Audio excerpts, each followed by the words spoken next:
What's up, YouTube? Death Metal Gaming here, and who do I have with me today? You have Seth. This is Seth. He just got second place in the Genesys Win a Giant card.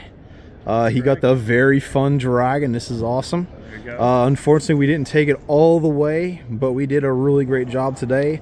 Seth, you want to show us what you played and give us a quick rundown of what you did and how you did it? Yeah, I was playing Exodia first turn kill. Exodia. All right. So, all right, we'll go ahead and get started. Sure thing. About what we got. All right. So obviously, to play Exodia, you need Exodia. You do need that. So there's 5 pieces. Awesome. Looks like nice lost arts. Very cool. Yeah. Okay. Then some of your other engines. You got Hamp, which is Sky Striker card, level 8 Dark Monster. Really, its other effects don't really come up. It's part of your engine. And then we run a small Dark Lord engine, 2 Ixal, 1 Googlet. Ixal is you can pitch itself and another Dark Lord card to draw 2 cards. And Googlet, when it's sent to the graveyard, allows you to search a Dark Lord card. Awesome. So this kind of has a little bit of synergy. And they also level it. Well, yeah, this one's not an 8. 10 and 6. Yeah. Okay, so they don't help. Okay. Unfortunate. And I tried some of the level 8 Dark Lords, but this seemed to be the smallest package, was the most consistent. And then my favorite MVP, Link Apple. MVP. All right. You can discard this card, banish 1 random card from your extra deck, face up, and then draw a card. And this combo synergizes with. We'll just go ahead and jump right to our entire extra deck here. Look at this whole extra deck. Infernoid Evil. Gotcha. So again, you'll always hit this card, and then Infernoid Evil, when it's banished, allows you to search a void spell or trap card. Awesome. And we'll get to that. I assume that's part of something, so we'll jump right into the spell count now. Yeah. Awesome. Spells. So kind of pointed. Got 60 points in Pot of Greed, 9 points in Upstart Goblin. 9 points in Into the Void, which is your search target with the look at that. He's searching Upstart Goblin. And then 7 points with Chicken Game. Okay. Did you happen to resolve any of the other effects besides the draw a card off Chicken Game today, or no? None today, but realistically, the only other benefit this has is if for some reason you're in you've bricked scenario and this card's on the field and you've lost life points and your opponent gets greedy, doesn't realize that, if your life points are lower, that you don't take damage. Sometimes you can buy yourself an extra turn if they swing into their battle phase and don't realize you're not actually taking damage. Also, this card has the benefit of neither player can respond to effects when you activate it.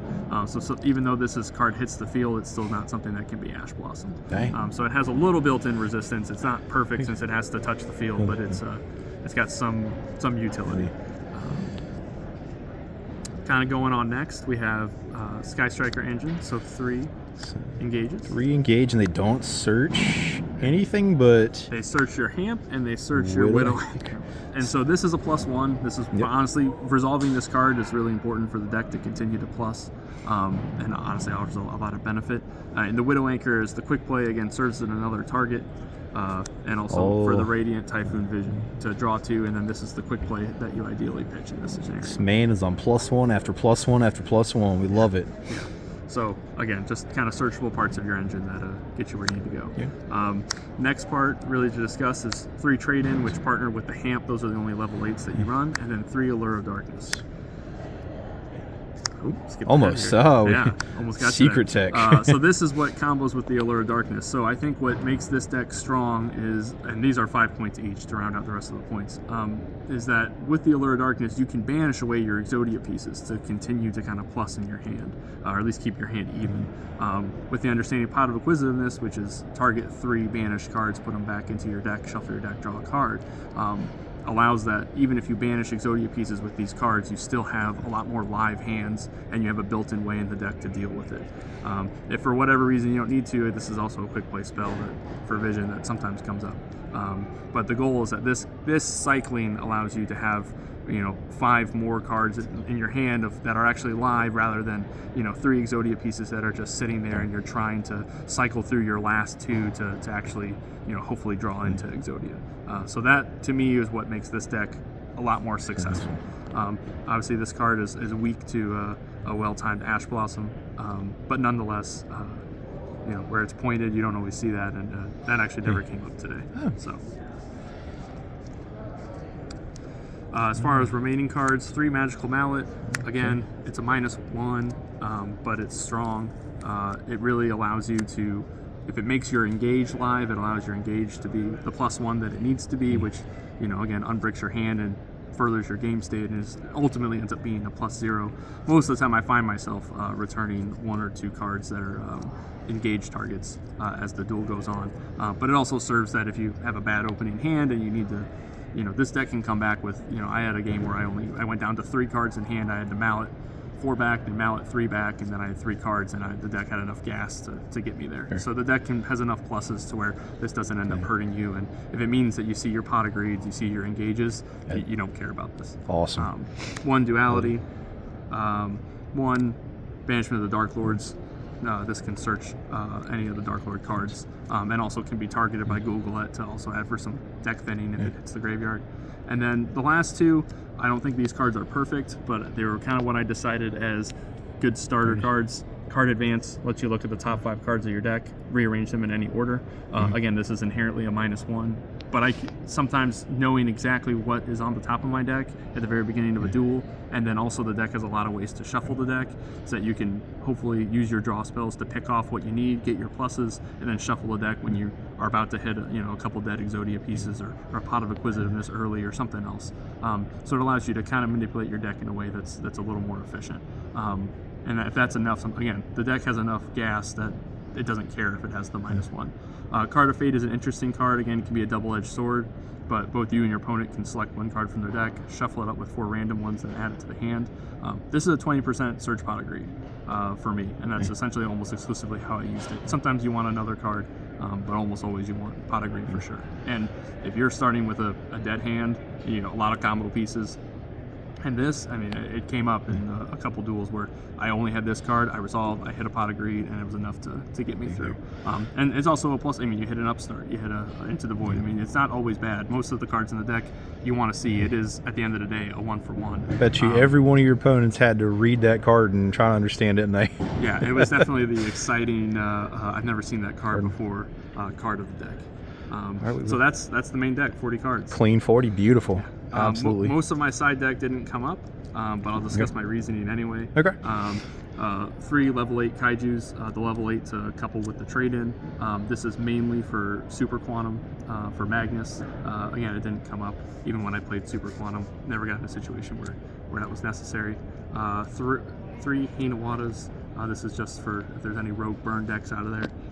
This seemed like the best option in terms of where to sit on the chain. A Pot of Benevolence and a Gordian Slicer. This is kind of for 1 part Heck of Hands, 1 part if there's something that, you know, rips from the hand. Pot of Benevolence can put it back. Pot of Benevolence isn't a great card. At best, if you put 2 Pot of Greeds back and you still are able to draw, you kind of end up at a +0, as long as you still have some follow-up to the card. So it's not great in the main deck. It really slows it down. But Gordian Slicers can bounce things back to the hand, so if one of the Heck of Hands cards is able to pull one of my Exodia pieces out of the graveyard or from the deck and put it on their side of the field, this is a good way to make sure I can bounce that back to the hand. You do kind of need that. So they can't just hang on to it and just win the duel that way. 3 Hatronade. Again, this isn't for any particular matchup. I would cut this for 3 Gemini Imps for the Monarch hand loop, hand rip.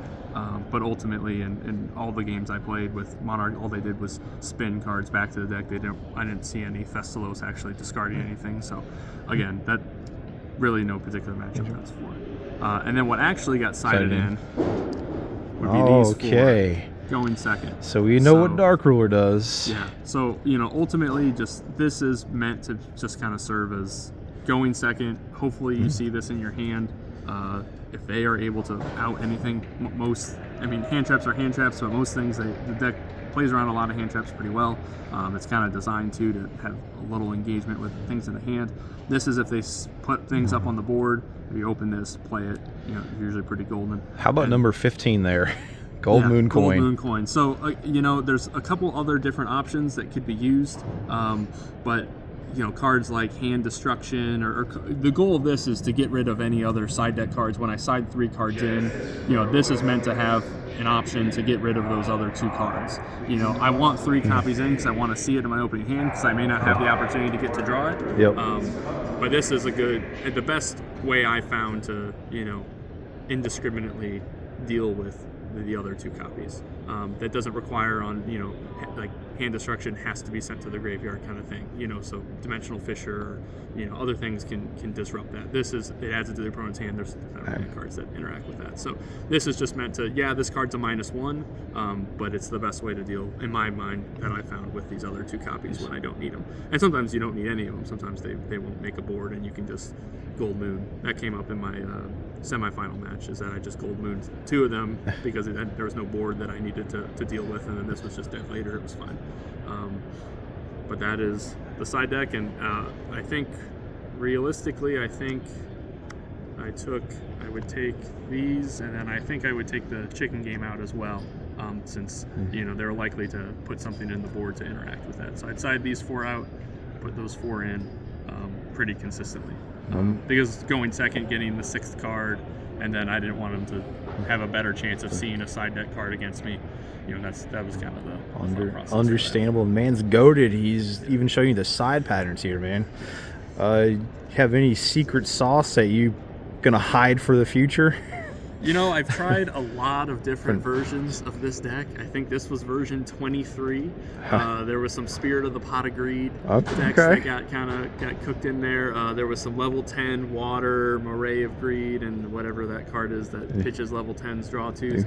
I went through many different iterations, but this to me, and there certainly are decks that run like the Spellbook engine with Blue Void, Secrets, and Knowledge, and at one point it was Magician's, whoever the 15-pointed Magician's card is, with a Chaos Illusion.